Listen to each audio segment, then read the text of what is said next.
When Hytale was saved, Simon said that they would bring us a ton of screenshots and clips and all of that fun stuff, and they have already come through with 3 separate Twitter posts having 3 different images and a confirmation that we will be getting some clips later today. The first screenshot we saw is a post from Simon, and it's this, which he doesn't really elaborate on in the Twitter post.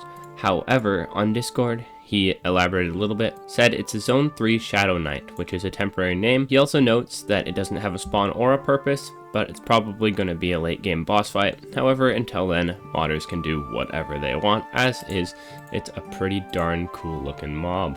He followed that up by saying, PSA, I don't want to spend too much time making clips or marketing myself, so I'll be recording raw footage this morning. I'll dump it here when I'm done later today, bugs and all.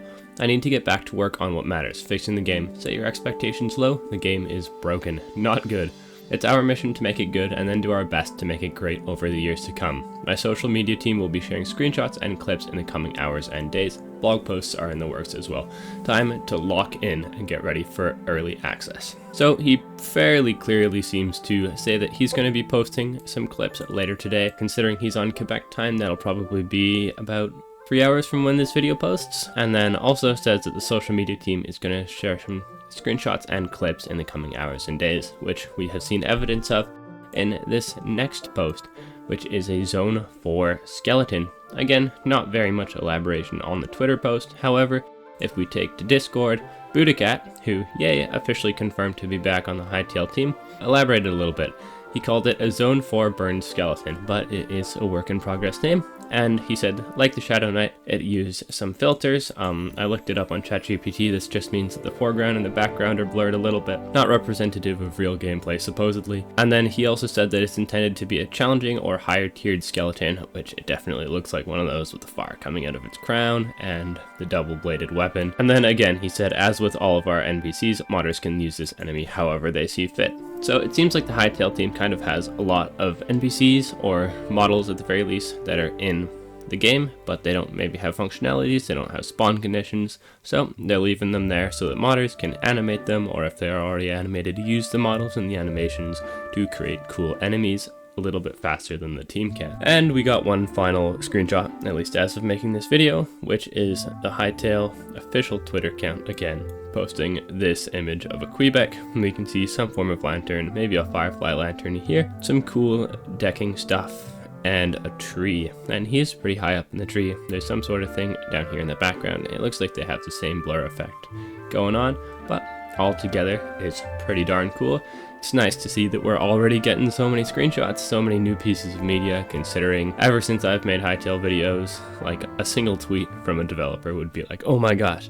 So this is pretty cool. I do think that my school grades are going to in fact suffer, and yeah, looking forward to getting some clips later today. Probably won't be able to make a video about it because I have a ton of homework to do, but good time, have fun, see you later, bye bye, stay happy. And naturally, as seems to now be the case, while I was editing my video, even more news was posted. Simon said a new tab called the Creation Tools is now in Hytale to help you explore what is possible as a creator, from a simple NPC spawning to complex world gen editor. The vision for modding in Hytale is simple. Keep it beginner friendly, easy to learn, and part of the game itself. You can stick to basic tools or go deeper with advanced ones like the World Gen Editor, which lets you control whole world generation. A blog on that is coming soon. Yay, blog post confirmed! More updates for creators are in the works. And we get some images to go along with it. This image where we see there's the inventory, the map, and the creation tools, which leads you to an asset editor, a model editor, a world gen editor, world tools, builder tools, machinima, and help. I know Quebec Corner is going to be very excited about that machinima tool.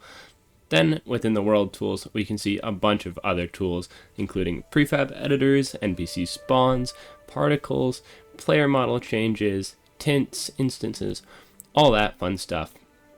And then there's a little bit of a description here that simply tells you what's going on.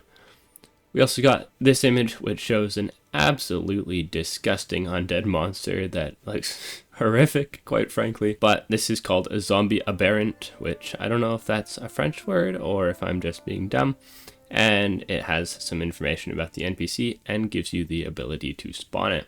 So this is looking quite awesome. It's a very clean UI altogether, which I like.